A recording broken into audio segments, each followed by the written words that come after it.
Was Chapter 5 Season 3 of Fortnite really that bad? It didn't start that way, that's for sure. My first week of playing this chapter was a lot of fun. The ever-shrinking storm circle forced everybody to be out in the open. You had no choice but to fight back.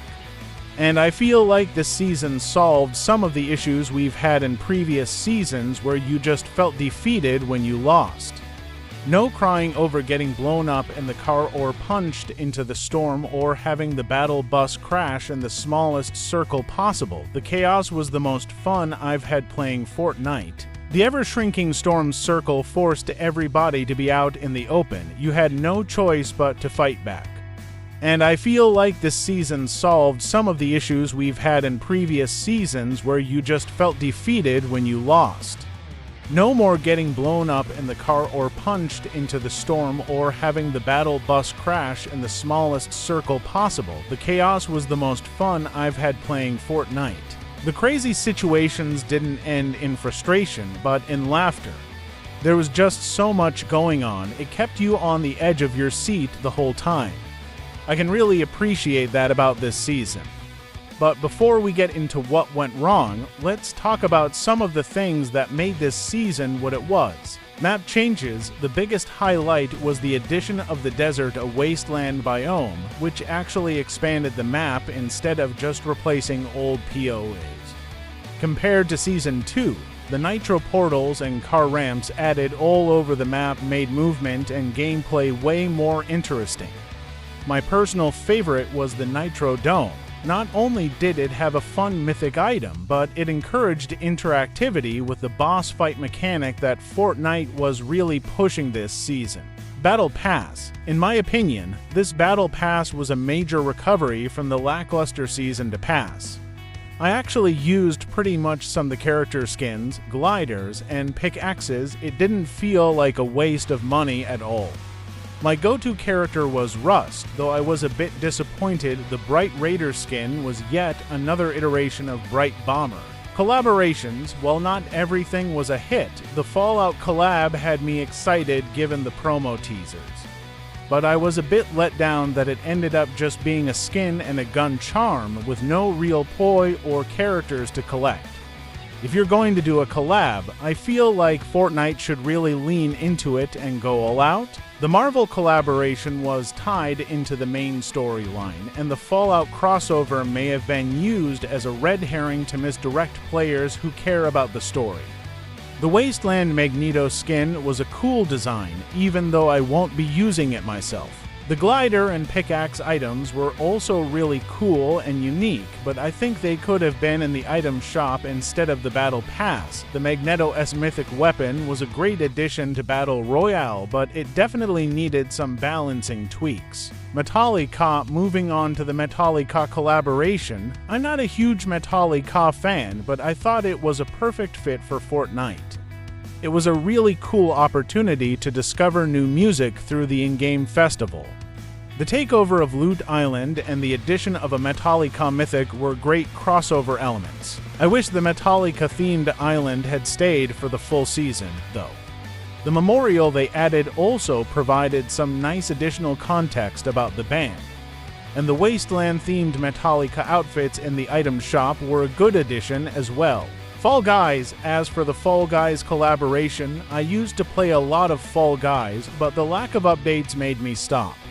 I felt the Fall Guys course floating on the Fortnite map was a needed addition, providing more variety towards the end of the season. I'm hopeful that the inclusion of Fall Guys in Fortnite will re-energize the Fall Guys player base and bring new creativity to Fortnite as well. Adidas. The Adidas collaboration, on the other hand, I felt was a bit meh.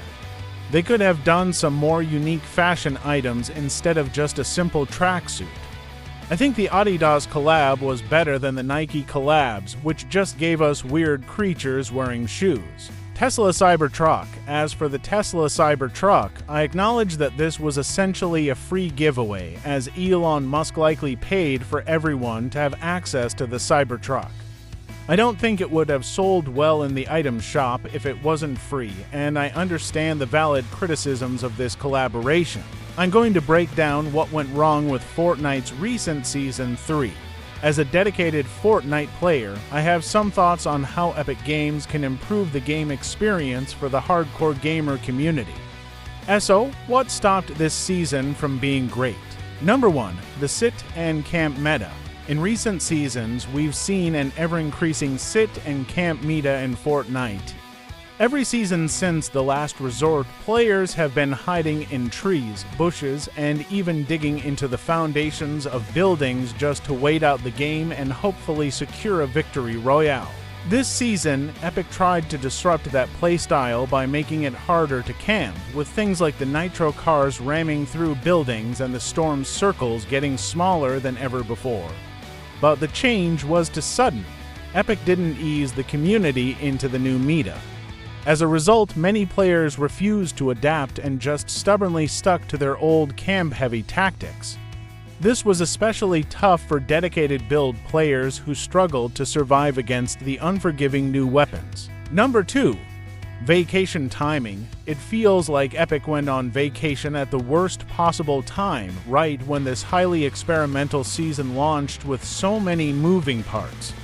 If they had waited to take their vacation until after Season 3, they could have made thoughtful adjustments and balancing changes rather than just disabling things for 2 weeks. As we know, Season 3 is often the most problematic in each chapter, so Epic should have kept things simple during their time off to avoid the game feeling wonky and unsatisfying.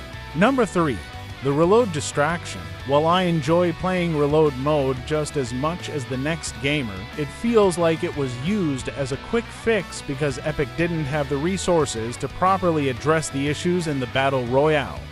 Reload mode also doesn't quite fit the Fortnite brand, feeling more like a 2018-era shooter. It seems Battle Royale was just abandoned to languish in its broken state, while the team focused on reload. Number 4. Cheating concerns. The powerful new weapons combined with rampant cheating made this season especially frustrating. Aimbotters and wall hackers running around with overpowered guns was a huge problem, and the backlash against the car nerfs was likely amplified by players who were just covering for their own use of aimbit. Number 5. Lopsided loot pool. The loot pool this season was pretty lackluster. Week 1 was fun, but after that it felt like there were only 3 cars per poi, leaving players on foot extremely vulnerable. It would have made way more sense to have the minigun available from the start to give those players a fighting chance against the cars. But then Epic waited until the last 2 weeks to add the minigun, by which point the cars were already mostly useless. In conclusion, for me, Season 3 of each Fortnite chapter is never as bad as people claim. The real issue is that bad actors take advantage of Epic's vacation time to exploit and break the game. There needs to be a more balanced loot pool to counter vehicles. And Epic can't make extreme, sudden changes that disrupt the entire meta. They have to ease in new mechanics gradually. Overall, I give this season a 7/10. It successfully got players out of their hiding spots and forced us to adapt our playstyles, which was a welcome challenge. But Epic's vacation and the resulting chaos prevented the season from reaching its full potential. With some adjustments, future Season 3 South could be true highlights of each Fortnite chapter.